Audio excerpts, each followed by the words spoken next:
riziki yo eri mu makubo amatuufu. Bwebanga teri mu makubo matuufu okyalina kacyansi okulongoosa. Longoosa ng'okyalina kacyansi ako kubanga kacyansi kagenda sawa yonna osinkana eya Katonda. Allah subhanahu wa ta'ala kyatugamba mu Qur'ani n'atugamba nti ya ayyuha alladhina amanu kulu min tayyibati ma razaqnakum washkuru lillahi in kuntum iyyahu ta'budun. Abanga abakkiriza kulu min tayyibati, we muba musazeewo okulya mulye mu biki? Mulye mu birungi. Kulu min ya ayyuha alladhina amanu, abanga abakkiriza kulu min tayyibati, mulye mu birungi ma razaqnakum, mweyo byetukola ki oba byembagabirira. Allah subhanahu wa ta'ala atwetaaza tubeere nga tulya nga bye tulya oba riziki oba kasente oba buli kimu kyonna ky'omanyi nti kyanfuna ky'olina, weebuuzeemu nti amakubo ge nakifunamu kifuna era na wano nze nteekeddwa okuba nakyo era kiri mu makubo malungi, olwo nno mwana wattu ojja kubeera mu bakkiriza. Aya eyo oba oyagala ogigaziwamu Suratu Baqara ndowooza 172. Olw'obudde Allah yatugamba muteeke eddala n'atugamba nti faqulu mimma razaqakum Allahu halalan tayyiba, mulye mu ebyo Allah byabagabirira halalan, biteekeddwa okuba nga bikkirizibwa ewa Allah. Akwakuliza ak'okubiri tayyiba, nga biki? Nga birungi. Tunulamu mu byolya, tunulamu mu byolina biri halaali. Olwaleero abantu balina ebiyumba by'obusolo obutakkirizibwa kuba na basiraamu, naye nga Yesu yabirunda nga yabirunza bulunza. Olwaleero abantu tulina amayumba ge twazimba twagapangisa ne bateekamu amabaala, naye nga eyagipangisa nannyini kuweebwa sente ye Haaji, amannya ge masiraamu. Kati kiba kitegeeza nti sente z'ofuna mu bbaala eyo gye bapangisa ku nnyumba yo teziri halaali. Ate tayyiba ziteekeddwa okuba nga nnungi, amakulu nga zaalina okukkaanyaganya n'oyo gwe wapangisa nga tezaamukosa ng'ate naawe tezikukosa. Allah n'atugamba nti bwe yali amaliriza etteeka eryo n'atugamba nti washkuru ni'matallahi in kuntum iyyahu ta'budun. Aya eyo Suratu Nahli 10:14 ojagenda ogaziwe mu kugitunulamu olabe. Hadithi ya sahaba ayitibwa Abi Hurairata radiyallahu ta'ala anhu. Hadithi eyo mpanvuko naye tugende ku mulamwa olw'obudde nga ebufaanagana.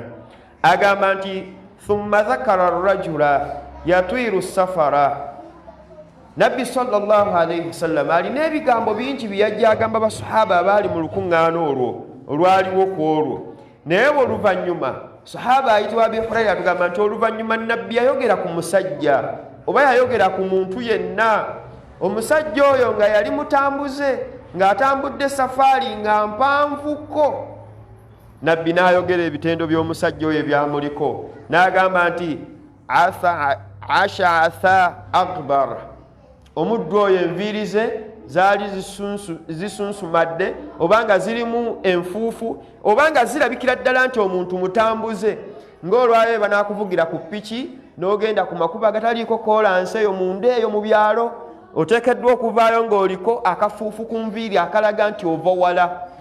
Bw'obeera ng'olina ekirevu kakibeerako, bw'obeera kugamba akafuufu kalagira ddala nti embeera gy'obeera olimu enviiri zo ziba ziraga nti okola ki? Olina gy'ova n'olugendo luwanvu. Agamba nti omuddu oyo yamuddu yadaihi ila sama, awanika emikono gye waggulu ng'ayogera ebigambo bino nti ya rabbi ya rabbi, akoola Allah ow'ekitiibwa. Naye Nabbi wulira, yagamba nti wulira bino ebitendo ekyennaku omusajja oyo bye yali alina. Yagamba nti wa mat'amuhu haram, ng'ebyokulya byalya ebiri mu lubuto alyoka asaba edduwa eyo mwana wattu byali tebikkirizibwa. Gwali wano wenna weebuuze nti ebyokulya by'oteeka mu lubuto lwo byebyo ebikkirizibwa. Nabbi n'ayogera ensonga ey'okubiri n'agamba nti wa mashrabuhu haram, nga n'ebyokunywa byennyini byanywa bya haramu. tebikkirizibwe wa Allah. N'agamba nti wa malbasuhu haram, n'engoye zayambadde zennyini nga tezikkirizibwa, oba sente ezagigula yali yazibba bubbi, oba zaalimu ebituli, oba zaali zimukutte nnyo. Nabbi n'agamba nti n'engoye ziri haramu zayambadde. N'agamba nti wa qudhiya bil harami, omuntu oyo awangaalira ku haramu. Kibayitegeeza nti mu hadithi eyo, mu kitundu ekyo mulimu ensonga ezitugaanisa okwanukulwa okusaba kwaffe, ng'okulya haramu, okunywa haramu, okwambala haramu, okuwangaalira ku haramu. N'agamba omubaka sallallahu alaihi wasallam bwe yali agimaliriza, n'agamba nti fa anna yustajabu lahu, wa fi riwaya fa anna yustajabu lidhalika, oyo afaanagana bw'atyo ani ayinza okumwanukula? Kibayitegeeza nti mwana wattu, bye tuba tulya, bye tufuna, riziki zaffe we tujja akasente tutunulewo nnyo, kubanga nsonga ezituviirako obuzibu. Ensonga gy'ensembyayo ey'okusatu olw'obudde nga ebufaanagana, ala amalu salih, emirimu emirungi oba giyita emirimu emituufu. Mwana wattu, tuteekeddwa okubanga bwe tuba tukola emirimu gye tukola, naddala egiri mu kusinza Allah, tugyetegereza nnyo omulimu guno gwenkola mutuufu, kubanga Allah subhanahu wa ta'ala alina abaddu bayogerako n'agamba nti amilatun nasiba tasra nara alhamiya, bagenda kujjanga ku kiyama bakola ne bakoowa, naye nga mwana wattu Allah agenda bayingiza omuliro. Allah alina abaddu bayogerako n'agamba nti fawailun lilmusallina, okubonaabona oba olusenyi oba ekinnya ekiri mu muliro, naye nga ekinnya nga kiri mu muliro, Allah n'agamba nti kiri eri abantu abagenda abasaala mu nsi. Kibayitegeeza Allah bwe yagenda mu maaso n'agamba nti abo abalagajjalira eswala zaabwe, abo abasaala nga bebasaala tebabimanyi, abo abasaala nga obudde tebunnaba kutuuka, abo abasaala nga obudde bwayiseeko, olunnya olwo luli gye bali naye nga basaala. Jjukira Allah agambye basaala. Kibayitegeeza nti baakola ne bakoowa, baakola emirimu ne bakoowa, naye ng'emirimu gye baakola mwana wattu olowooza gyakkirizibwa eri Allah. Kibayitegeeza nti oba oyagala omulimu gwo gukkirizibwe, weebuuze nti omulimu guno ngukoze nga Allah bw'ayagala. Abaatusooka Nabiyullah ayitibwa Ibrahim bangi nnyo, naye bo tebeerabirako kusaba Allah subhanahu wa ta'ala. Laba Nabbi Ibrahim aba ali mu kusaba kw'okwenjawulo, yagamba nti rabbi waj'alni muqima salati wa min dhurriyyati rabbana wa taqabbal ad-du'a. Ay Allah, nze kennyini nkusaba onteeke n'ezzadde lyange oba ne bazzukulu bange otuteeke mu abo abayimirizaawo esswala. Era ayogera ku swala kubanga akimanyi nti bangi abagisala nga tebagimanyi. N'agamba tuteeke mu abo abayimirizaawo esswala basaala esswala. N'agamba we yali amaliza n'agamba nti rabbana wa taqabbal ad-du'a.